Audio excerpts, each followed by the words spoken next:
What is your I was into X before it was cool thing? I worked for a movie theater chain in 1996. And my boss got a VHS copy of Jesus vs Santa Claus at some industry event. We watched that video a dozen times and laughed our asses off. About 6 months later South Park debuted on Comedy Central and we were very excited to see it had been picked up. Snowboarding. You couldn't even bring them to resorts. 1983. We weren't allowed to have cola much growing up, but we drank a ton of seltzer water. I kept drinking it as an adult and people made fun of me for how weird it was because it's not a thing people casually drank. They thought it was either a mixer, like they acted as if I was drinking straight margarita mix or something from a Frau health store. Then Ducking LaCroix came along. Or whatever it was that made seltzer suddenly cool a few years ago. I mean, I'm glad it's even more common with more flavors and stuff, but I used to get teased so much for it. Spotify. I remember I had to use a VPN to use it in my country. Skateboards. 1964 or so. Bitcoin.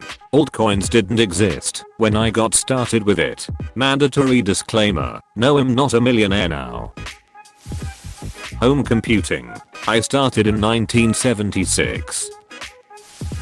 Sent an electronic mail message from my car using a HP 48G calculator and a ham radio in 1993. That feat got published in a technical magazine. Nothing about that first sentence sounds cool, but I know the G is for gangster. Edit. Thanks for all the love, upvotes, and awards. To answer the common questions, I wrote a terminal emulator for the 48 grams. That talked to a terminal node controller, which is like a modem to interface between the calculator and radio. The message. Don't remember the exact details, but I was 16 so it probably went to my mom's Prodigy account to say hi mom. Went through the ham radio packet network until it hit a node with an internet bridge. The car was my Pose 88 Mustang that I bought for $1,800. Lastly, the source for G is for gangster as it relates to HP 48G comes from the incredible Nerd Rap Entertainment System album by Ed Crooker. I remember when you could read every comic featuring Deadpool in under 2 hours.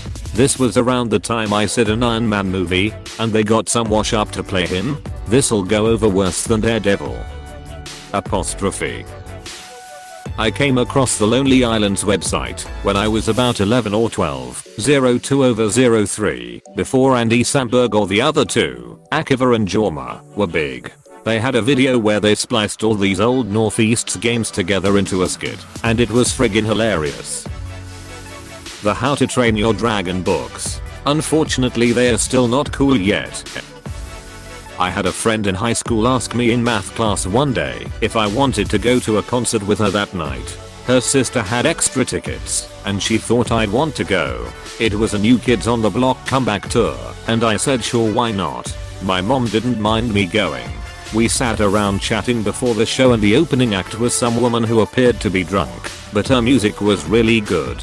Nobody had ever heard of her, and she only did a few songs, but her music was a total earworm that was hard to get rid of once it took hold. Went home that night and googled her single Just Dance and downloaded it immediately, and that's how I discovered Lady Gaga. Listening to Nirvana's Blue Song on student radio, NZ, in 1989, and thinking these guys are good. I first saw The Simpsons when it was a sketch on the Tracey Ullman Show, and thought it was the funniest thing I'd ever seen. I was ecstatic when I learned they were making a full cartoon of it. I watched it religiously up until about season 15 or 16, before I finally switched to every once in a while like we all eventually did. Hulu in 2008. It used to be completely free, browser based, with no ads. It was the only way for me to watch new episodes of Heroes every week. I remember going around to stores trying to find all 6 issues of Infinity Gauntlet. I had read one while waiting on my mom to finish grocery shopping, and I was hooked. That made me a dork in the early 90s. But now it's a $1 billion worldwide phenomenon. Ducking A. I used to record myself playing video games when I was like 5 or 6. When my parents gave me the VCR they replaced in the living room. Because of this early hobby, me and a friend did video game playthroughs on YouTube in 2007. We were certainly not the first, but we were damn early. We also used a cap card straight out of the gate, rather than doing the old recording the screen crap that looked terrible. Not me, but my parents used to use Amazon as an online bookstore, before it became much more than that. I was a beta tester for Gmail. I still have the welcome email from 2004. Elmo when he was just a minor Sesame Street character. We used to watch Sesame Street at my shared house full of college kids. Was a way to unwind. Sounds silly but it was a thing. I liked Elmo. He was pretty chill. I read Fight Club because it was featured prominently in Borders. At the time, no one had heard of it or its amazing author. Sparkslive. I was in the beta. It came on a CD that you had to install on your Xbox. Halo Seon's Connect was where the real action was, though. I got Instagram when it was a photography app back in 2011. Hating Bill Cosby. Had to do volunteer work at the local Jell-O museum for 30 hours to graduate high school in 2008. He used to be the spokesperson for Jell-O. I had to listen to him talk about Jell-O in old commercials for 30 hours on a loop. Edit. I should also mention it's the town where a bunch of kids acquired a mass conversion disorder and all thought they had Tourette's. I actually have mild Tourette's. So that's another thing I did before it was cool. Swine flu. I got it in February 2008 and was the third reported case worldwide.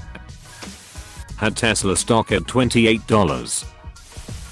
Don't want to brag, but I bought some N95 masks the second week of January. I was in marching band with Markiplier. He was my trumpet section leader. It's weird seeing all these memes and all these famous people talking about a guy I was in high school with. I started watching Smosh videos when they had just a couple of them uploaded. They were probably the first YouTubers I watched religiously. Their first food battle videos were hilarious. There was nothing like good old Smosh.